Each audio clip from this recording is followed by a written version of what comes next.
Hi guys, welcome to Counterpoints. My name is Connor. I am a science fiction, political, and philosophy nerd, Marine Corps veteran, and a law enforcement veteran. I love Warhammer 40,000. We're breaking down Episode 3, Trail of Blood from the Angels of Death series. That's all you need to know for now. Let's go!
The unclean.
We're almost at the beacon.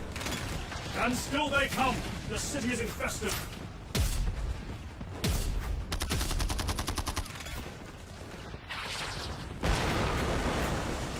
Xenos must have overthrown the ruling powers years ago. The Civil War! Those loyal to the throne failed. This place belongs to the cult.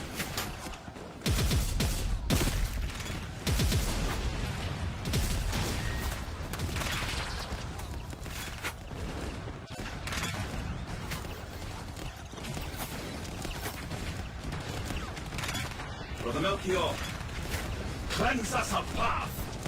Your will, Brother Sergeant!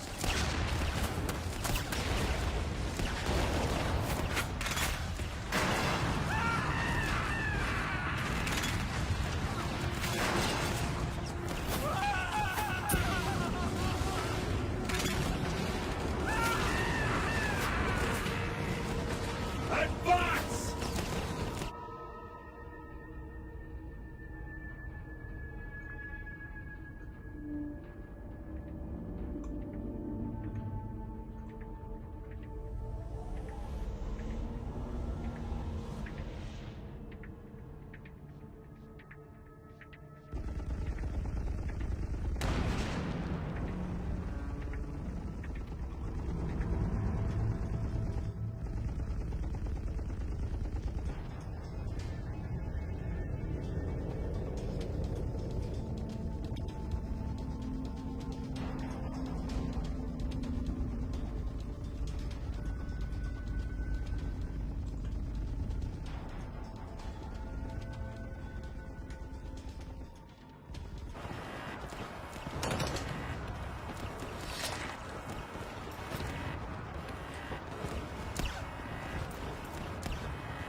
the loading hold!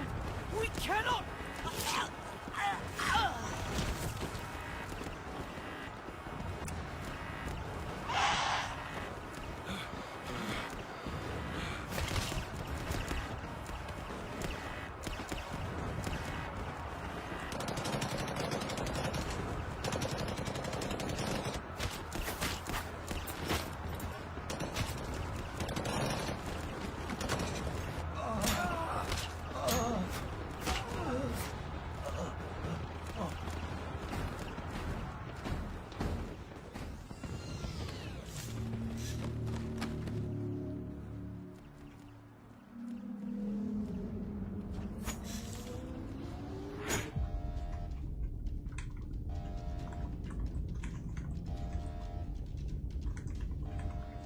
The docking limb release is non-responsive. The hostiles have almost reached the void shield plasma conduits. Our defenses around them need reinforcing. Irrelevant. Hold perimeter around the engineerium and weapon decks. They cannot fall. Aye, Mistress. They want to take this ship. We shall deny them. Open a Vox channel to Tech Marine Hadriel. Ah, Ship Mistress Sulkin. I am preoccupied. I doubt it has escaped your attention that we have enemy on board. I had noticed, Lord.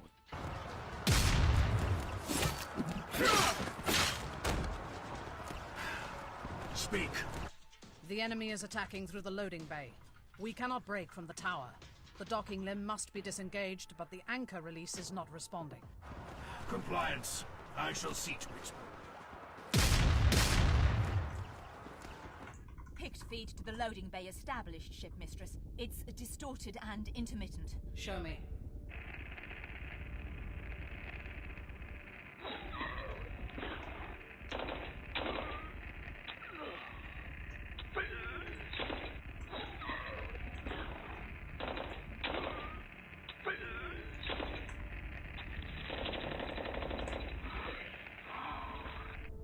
Abominations. Shipmistress, more ships have broken with the flotilla and are closing on us at speed.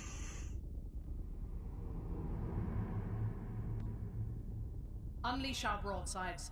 Burn them from the void.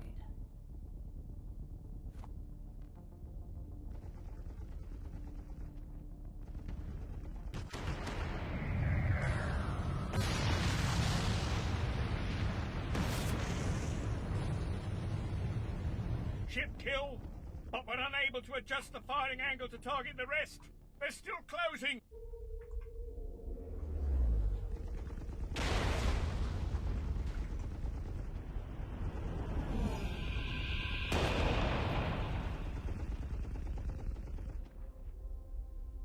They are maneuvering to board us.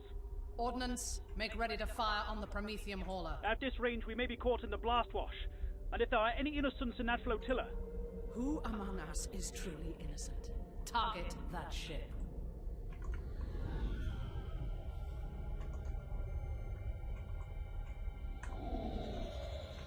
Prow battery ranged and loaded.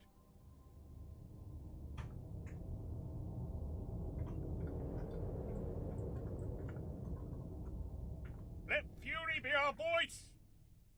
Fire!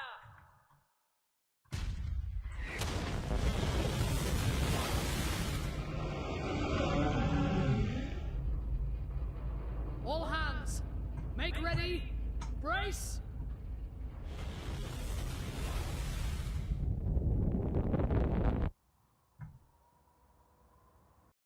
Alright.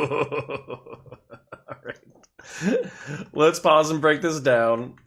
God, it's good. I love it so much. Alright.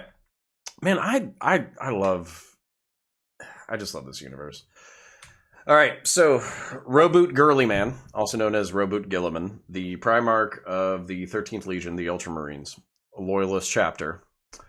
The surest way to win a battle is to attack before the enemy knows they are fighting. The surest way to lose is to not realize who your enemy is. This is probably some kind of paraphrasing from The Art of War by Sun Tzu.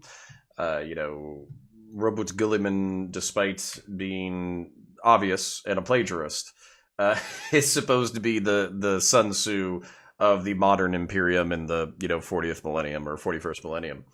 So I love so many things about this work. Some of the action is a little clunky, but some of it is really good, and I want to expose those things. So number one, establishing the shots of the scale of the city. I love that. I'm not a cinematographer. I'm not like a movie person or anything like that, but I do love the fact that you can feel the scale of the city from the establishing shots. Also, the silence with the troops moving into position versus the juxtaposition of the I forget what they call it, but the cacophony, the cacophony, the cacophony of the battle is juxtaposed with the silence of different parts of the city, kind of showing you that different parts of the city have been butchered. The only thing that's left is the alien infestation, and they are responding kind of like white blood cells to an infection, because both parties view each other as infections. So I love that establishing as well. The rage of, Chaplain Raphael as he breaks through a wall and starts slaughtering these Gene Stealer cult members. I forget the exact quote, but, purge the heretic, destroy the mutant, kill the unclean. This is how the Imperium views its enemies. So the heretic, the people who deny the divinity or power of the Imperium and the Emperor of mankind, destroy the mutant. Basically, like, any genetic aberration is a sign of corruption. So you're either human, with very minor exceptions made for abhumans, like Ogrins, which are giant dumb ogre humans, and Ratlings, which are basically human hobbits who have genetically developed on other planets. But besides that, there's not much tolerance for, like, human aberration. So you can be mechanically augmented like the Mechanicus, and you can be exposed to the environments in ways that are unhealthy for you. But if you start growing a third limb, you better guarantee that humanity in this day and age is going to see that as some kind of either like alien manipulation or some kind of rebellion against nature. So they'll destroy you. And then kill the unclean. If you're a heretic or if you're a mutant, you're going to be purged from society, because the risk of keeping you around, even if you're loyal, is too great for the Imperium to sustain because of what's at stake, which is billions of lives. Even on planets that nobody cares about, there's billions of lives at stake. So, a little bit of... another observation, the handprint on the armor. All the Gene Stealer cult members are running around with that. We saw that on the Sororitas statue in the previous episode. So it seems to be a mark of the cult. Every round, so this is a criticism of the action. Some of the last rounds are errant. That's fine. They're humans. They're not accurate. Okay, that's lore friendly. But what is not lore friendly that I wish that action coordinators, particularly in this universe, would find is that when it's a Space Marine, every bullet fired should have a target. The Space Marines are so good, and their augments are so good, that every bolt round fired should have an individual target. And so, the bolter should be like, pop, head off, pop, chest shot, pop, head shot, pop, chest shot, and so on and so forth. Whereas, unfortunately, because of, I'm going to call it like I see it, technical laziness, we see everybody doing full auto in general directions of enemies and then it taking off one head. Nah, these are Space Marines. They're expert marksmen. They have expert technology. They are good at what they do. They're going to hit their target, especially in the lore. The only exception that I would take to that is the heavy bolter and the flamer, which is why there's exceptions, is because the tool must match the job. So the heavy bolter is a suppressing weapon. It's meant to take out heavy infantry because it is firing a larger round, and it's meant to suppress oncoming enemy. You don't have to hit with every single shot, but that one can be spraying and praying, right? There was a Space Marine who had a updated optic and a stalker bolt rifle. You can tell that because he has the silencer or the extended barrel on the end of his rifle, and he had a better optic than usual. Saw a sniper, takes his head off. That should be one shot, one kill in this series, no matter what. You can see fragmentation. Excuse me. Fragmentation and las rifle rounds bouncing off the armor, which is awesome because that's lore friendly to Ceramite.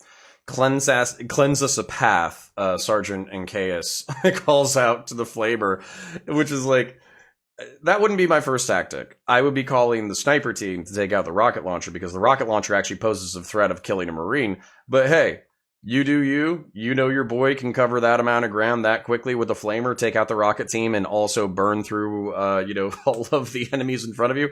Fuck it. I mean, that's what a flamer's for, is anti-horde. It's a low-power weapon, but it will destroy tons of people. The Sword of Ball does have defensive batteries, but can't bring its cannons to bear. The fuel tanker takes off. Who knows if it's compromised or not? The Gene Stealer Call are slaughtering the naval armsmen, and that you can see some Gene Stealer hybrids, the ones with the convoluted face and the multiple arms. In juxtapose the las rifle effects on the human armsmen and the human Gene Stealer Call, or pseudo-human Gene Stealer Call, versus what they were doing to Marines. Marines have ceramite and also the body glove, so that's just bouncing right off because they're walking tanks.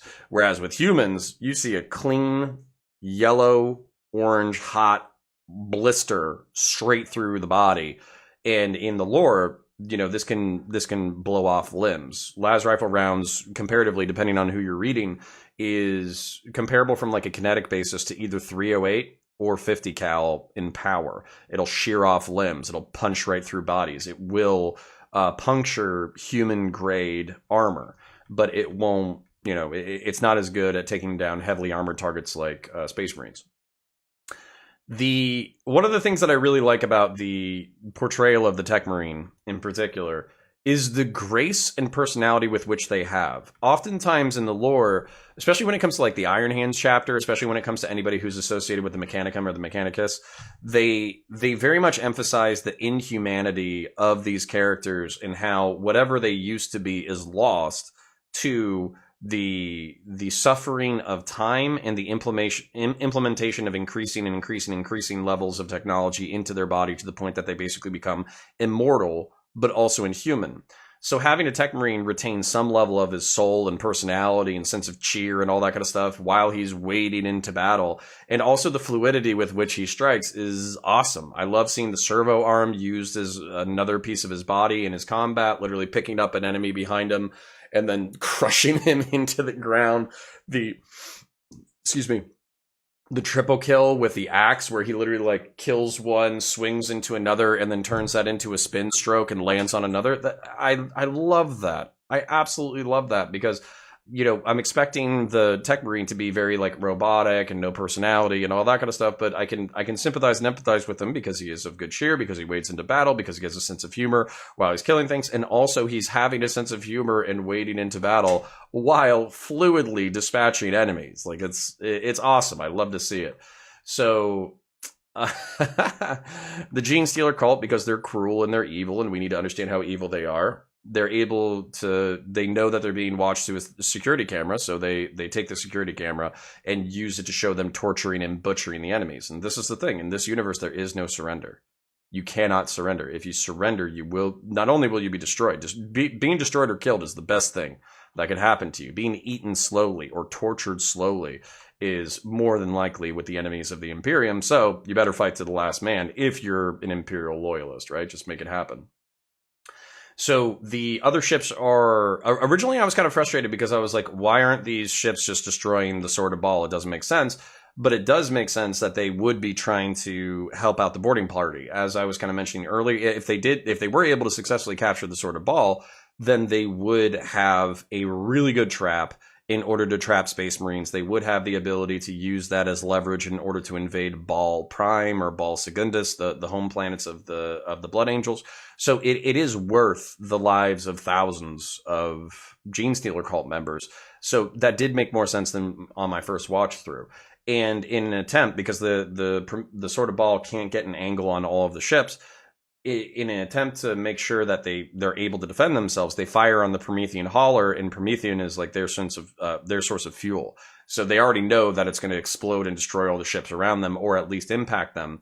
And one of the helmsmen says, there might be innocents in the flotilla, and the captain says, "Who amongst us is truly innocent?"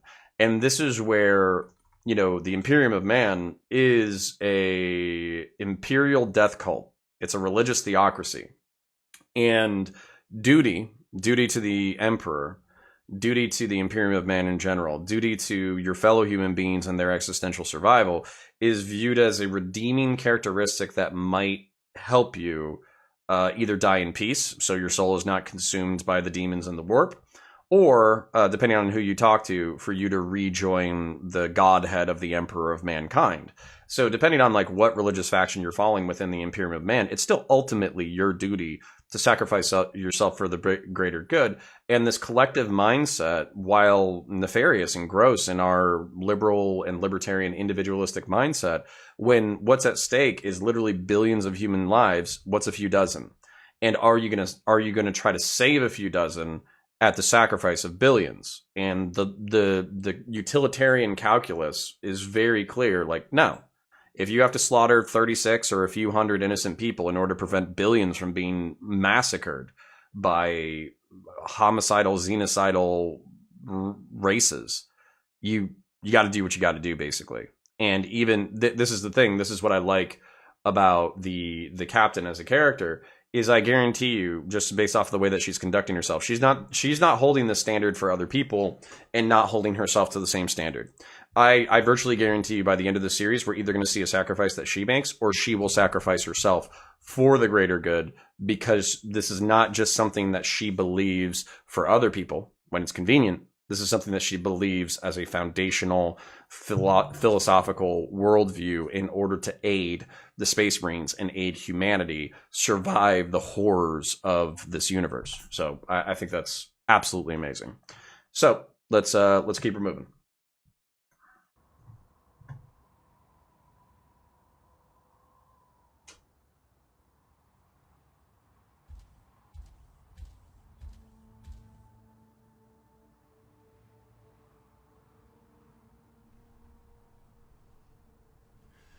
High atmospheric explosion. Not the sword of Baal.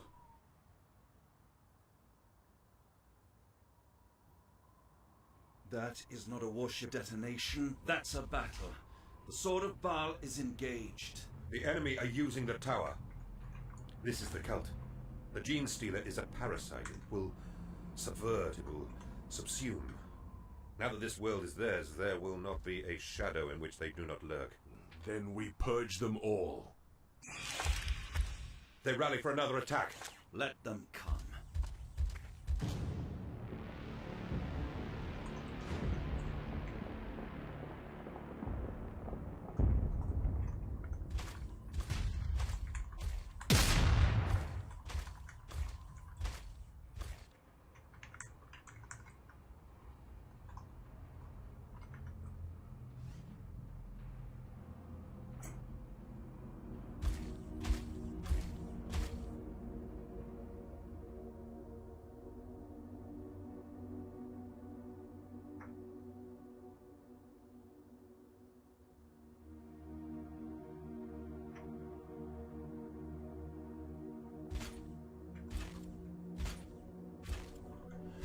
Multiple detonations, light and heavy arms fire.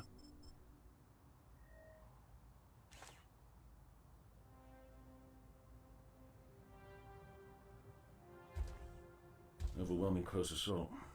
They were ambushed. Secure the site. Kazarian, to me.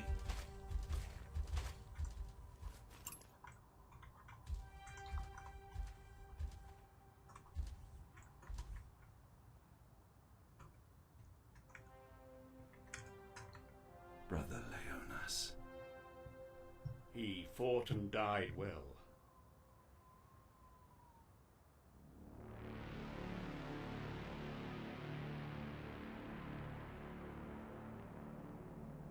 The signal that brought the captain to the surface. What was the source? Unknown, Brother Kazarian. But it was of the highest encryption and validity. It cut through the signal interference to reach us. Just like the captain's beacon. They bring us to their mouth a piece at a time.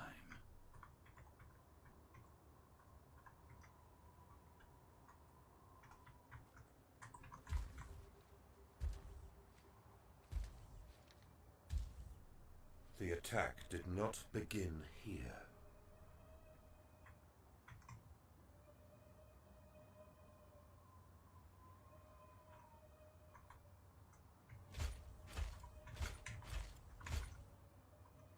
We will come back for your gene seed, brother.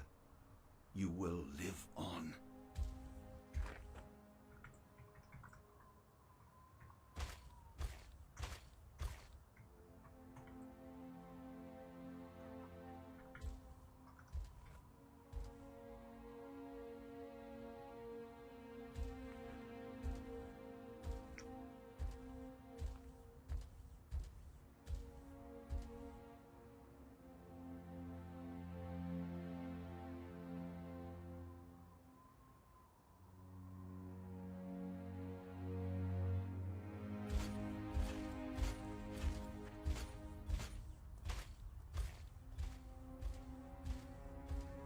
buried under such filth. This is no end for an archangel. It is unworthy. These hybrid abominations will engage anything when they have the numbers to do so. They care nothing for the nobility of such warriors.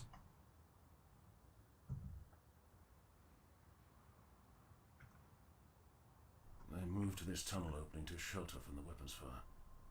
No, they were trying to get out of the tunnel to reach the Thunderhawk. Better to face the enemy in the open than to die in the shadows with your back against the wall. But why would the captain move from the gunship in the first place? Because there was someone else here. Tell us what you see, Brother Kazarian. Look for yourselves.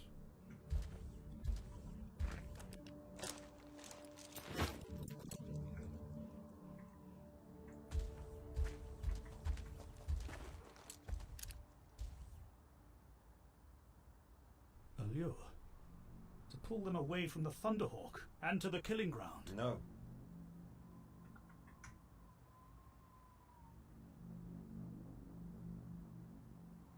They were protecting it. That makes no sense. It does if the servitor came to meet the captain. Servitors seldom act alone.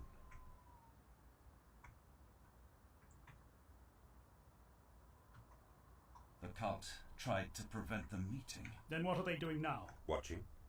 Waiting. You know their nature well.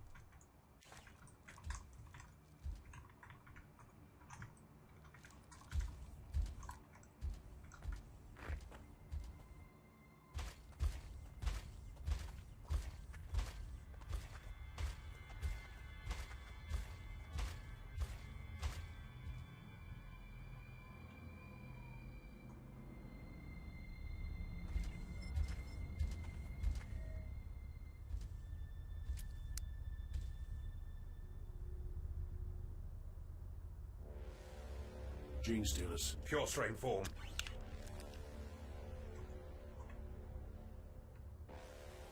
Maintain utmost vigilance. This is a foe that can lay the strongest of us low.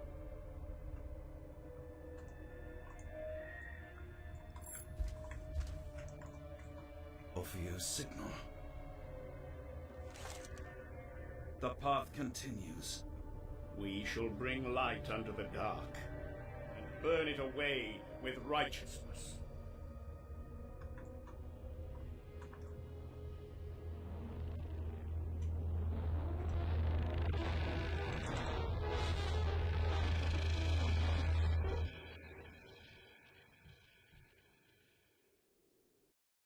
Oof.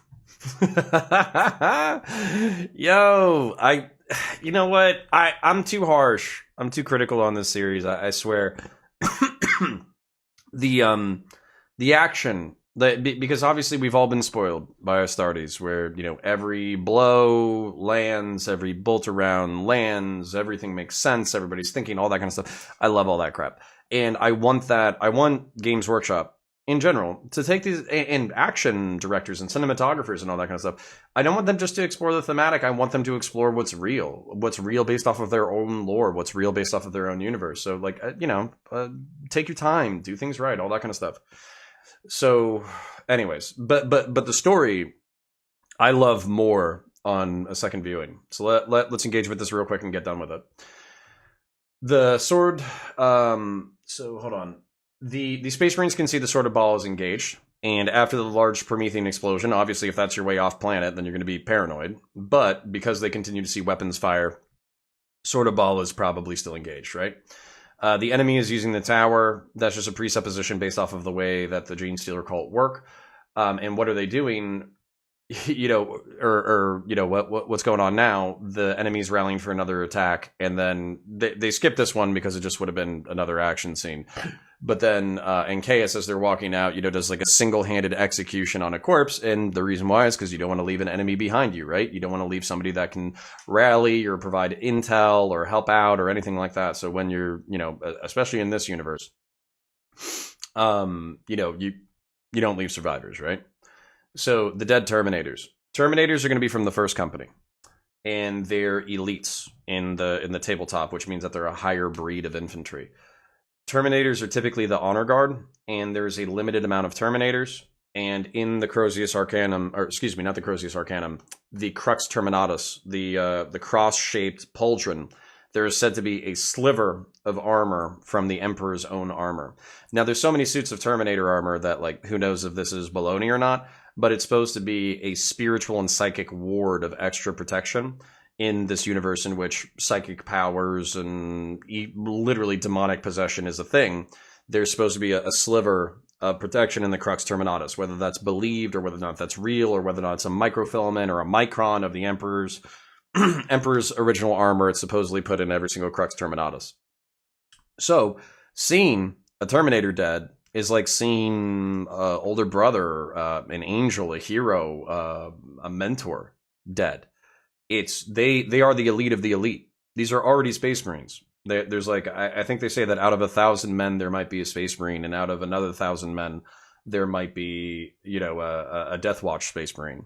And so, that's kind of the scale for how good these people have to be in order to become Space Marines, let alone go to the Death Watch, let alone join the first company, let alone become a Terminator. So seeing these, Space Marines laid out is disheartening, to say the least. And surrounding, now, it takes a lot to bring down a Terminator, but surrounding every Terminator corpse is dozens or hundreds of corpses. So they obviously did work before they got taken down. And one of the things that they say is they bring us to their mouth one piece at a time. Space Marines by their nature and the Imperium by their nature are paranoid, but they do appreciate the tactics of the enemy. And so it can bring with a sense of disgust that maybe they don't appreciate the tactics of the enemy. It can be with a sense of disgust that the enemy does not engage in full frontal battle as the Space Marines prefer. So they can think negatively of these traits and characteristics and help that fuel their hatred for, Xenos and the enemy. So they use a little bit of forensics, because, Kazarian is served in the Death Watch and is aware of the nature of aliens, but also I'm sure Space Marines could deduce this as well, that it seemed like based off of the trail of corpses and how people were laid out, that there's actually a running battle from the air duct system into the Thunderbird Thunderhawk transporter. So it seems like there's that running battle is a problem, because that means that they're going to have to go further into the Maw in order to figure out what's going on. We will come back for your gene seed. You will live on. I'm just going to see that as a plot convenience. And, basically that's the main thing, is like they're now aware of the trap, but they're Space Marines, so they can't ignore it. They have to spring the trap because that's how good they are as warriors. And servitors seldom act alone. So servitors are biomechanical constructs of human beings who have been enslaved and augmented with technology in order to serve mundane purposes. And they basically just think of them as really dumb cyborgs. They do serve routine administrative tasks. They serve routine manufacturing tasks. And they use, because humanity is distrustful of artificial intelligence in this universe, because they have their own version of Terminator Doomsday, they use human biology as a springboard for any level of technology that has any level of sentience. So the servitor, my assumption, if I were in their shoes, is I would assume that the servitor was a part of the trap, that the Gene Stealer cult, manipulated and found out the codes and all this kind of stuff and used the servitor as a part of the trap. But I would be, we'll see through later revelation that it's a little bit more complex than that. What are they doing now? They're watching and they're waiting. Their nature well, and then that gaze from Kazarian as they're about to proceed. Marines do view full understanding of the enemy with hesitation and fear and anger, because to understand the enemy leads you to temptation. If you understand chaos too well, you can be corrupted. If you understand the Xenos too well, then you might become corrupted in that you'll use their tactics or something like that, which then opens you up to corruption through chaos.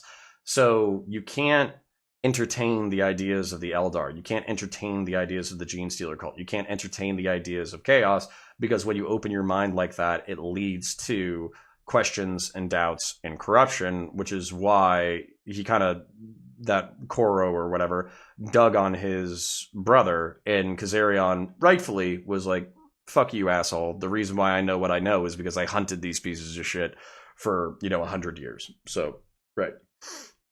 And then they find the pure strain gene stealers, and they kind of telegraph to us like, hey, gene stealers are dangerous as hell. The hybrids are dangerous. Imperial Guardsmen or corrupted Imperial Guardsmen or whatever, Gene Stealer Guardsmen, whatever you want to call them, in numbers, they can eventually overwhelm Space Marines and they can kill them. The thing with Gene Stealers is that they're susceptible to bolter fire and to close proximity weapons, but they're so fast and they're so strong that if they get into melee distance, they'll take your head off. And it doesn't matter, and their rending claws will chop right through Space Marine armor, particularly on the tabletop, but also in the lore, they're supposed to be very dangerous enemies. And not only that, they hunt in packs, and there's such large groups that a single Gene Stealer can operate on their own, but if they're coming in a pack or a swarm, it doesn't matter if you take out dozens of them, if there's still hundreds more, and if even a couple of them make it to you through your hail of fire, those ones will take your head off. So that's where the danger lies with pure strain Gene Stealers. So just summarizing that. But yeah, that's it. That's this episode. We're going to keep pressing so we can get past Games Workshop being, aggressive with their intellectual property. We'll do the copyright challenges and then release this as it goes. So my goal is to shoot everything that's currently available for Angels of Death. If you do like these media reactions, if you like my Fury reaction, if you like Angels of Blood, if you like Hell's Reach, if you like any of this stuff, then please, like, share, subscribe, dislike, all that YouTube nonsense. Check out the support links in the description. Consider joining the Patreon or becoming a YouTube member. That way you can help support this content. That way we can continue to bring it to you. And then, that's pretty much it. Thank you for your time. Catch you in the next one. Bye.